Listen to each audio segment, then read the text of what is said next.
What's going on, Show Nation? It's Movie with Movie Gaming TV, and in today's video we're going to talk about franchise in March to October in MLB The Show 21, the new news that dropped about that. We're going to talk about the new 42 set in MLB The Show 21 Diamond Dynasty. We had some cards get revealed for that today as well, and we're also going to recap all the new legends that have been added to MLB The Show 21 so far. So the first thing that we got to talk about with franchise is there's a new trade metric. Looks at the contract, it looks at the attributes. There's a WarBased Tracking system in the game now as well, and it helps to see if a player is outperforming their contract. It helps to evaluate their trade value. So in essence here, it should make for smarter trades. Like the trading system should be better. There's also a player metric as well, which is 3/4 of a player's attributes and 1/4 of their performance. And this year in franchise, they're really trying to rebuild it from the ground up. So this is really some stuff that's going to set the foundation for franchise moving forward in the game. The real important thing this year is depth charts. Now the depth charts are a one-stop shop and a visual way to see your squad. There's new icons. You can see if a player's in a contract year. You can see like a player that's on the rise. And players like Wander Franco, you can like look at the depth chart and see what their projections are going to be year to year. So as he gets up into the major leagues and is on your squad, you can see what he's projected in 2022 and 2023. You can also make roster moves from the depth chart. It's really user friendly. You can offer a new contract to someone. You can get right to the trade menu from it. You can also see like who's going to be a free agent and view free agents. So you can view free agents if you need to add somebody or you want to start playing who you're going to have in years to come. Also, the current year and the future years, like the projections change. So based on your user input, players are going to go up and down, or based on like the simulation, players are going to go up and down. So you might be seeing Wander Franco, you know, as an 80 overall in 2023, but if you play with his card, or if his card starts to do really well, those projections are going to change. So they're not set in stone. They're just kind of like a projection of where they're going to be. So your user input can actually make the card go up quite a bit faster, or if you don't have good user input, it could make it go slower. So that's pretty exciting as well. It's going to be more dynamic in that way. And they have the same depth chart view in March to October. It just doesn't have as many features because franchise is obviously a deeper dive.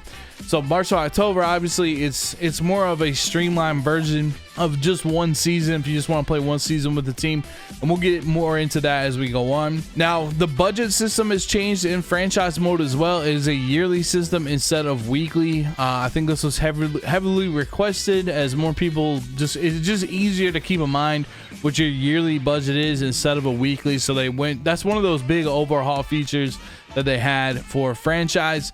You can also get greater revenue over a playoff run. So just kind of like, you know, if a team's like about to make the playoffs, you know, they might increase the revenue. They might bring on more salary to try to make a run.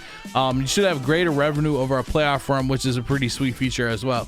Let's talk about how Stadium Creator is going to work in franchise. Stadium Creator is only going to be on the next gen version of the game, but you can set the stadium for every single club. You can create, if you want to create 30 stadiums, you can, because you get 30 save slots for the stadiums. You can relocate a team to any place that you want and create up to 30 stadiums. Let's get into March to October. March to October, one of the key features this year is you can fast track opportunities to play with prospects to help them get up to the big league club. So for example, I'm going to use the Royals for example because they're my favorite team. I could use one of these fast track opportunities on Bobby Witt Jr. to try to get his stats up, to get him up on the major league club with some momentum, so I can raise his overall and I can take him to the big league club by playing well in these fast track opportunities. You don't have to necessarily do it for like the best prospect either. You can really choose like a lot of different prospects that you'll have the opportunity to do this with to help your team win the World Series. Now March to October postseason got an overhaul as well. It's supposed to be more exciting and more streamlined. So when you got to March to October, I think last year you might have started in like the 5th or 6th inning with just kind of a tie score or whatever. Now March to October postseason is going to be later in games, possibly with more impactful moments, more streamlined, and it's still going to carry over that momentum that you build up throughout the season to kind of give you some bonus to your attributes and stuff like that. Team Affinity. So Team Affinity is impacted by this as well. That is a thing within Diamond Dynasty. If you win the Division Series, the Championship Series, and the World Series, you're going to see more increased reward points in Team Affinity in Diamond Dynasty. And then minimize lineup. They minimize lineup movement in March to October, so that there's more user control. So you can access this lineup a lot easier now, and they're not gonna mess around with your lineup a lot more. They want it to be more user based. So if you make a trade, they're not gonna change up the lineup. It's gonna be the lineup that you want to set. And the full screen pop-ups when you got like a new trade, or maybe you got somebody that you're calling up that you did a fast track opportunity and you're bringing them up to your squad. There's going to be on-screen prompts where you can like adjust your lineup, so you're gonna be able to adjust your lineup. Let's talk about the 5 new cards that got added, that got shown off today for the 42 set for Diamond Dynasty. There is Bob Gibson, Willie Mays, Jackie Robinson, King Griffey Jr., and Mariano Rivera. They're going to reveal 5 more of them next week on the Sony San Diego stream. The next feature premiere, we're going to see 5 more of them next week. So we saw 5 of them today. They talked about like in the pre-order packs, if you got like the premium version, you're going to get 2 of those diamond packs. That's what's going to be in the pack, is you're going to be able to choose from some of these cards. So that's really, really exciting to see. Let's also talk about every legend that we've seen, the new legends that we've seen that have gotten revealed for MLB The Show 21. Alfonso Soriano is going to be in the game. Grady Sizemore is going to be in the game. We also got Roberto Clemente in the game. And then the 4 new ones this week, we got Pedro Martinez in the game. We got Fernando Valenzuela in the game. We also got Prince Fielder in the game.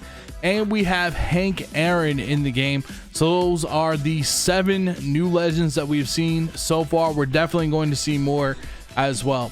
Well, I hope this gets you caught up on everything. MLB The Show 21 franchise, just all the news. Enjoy opening day, everyone, and thank you so much for watching. I'll see you in the next video. Until then, peace out.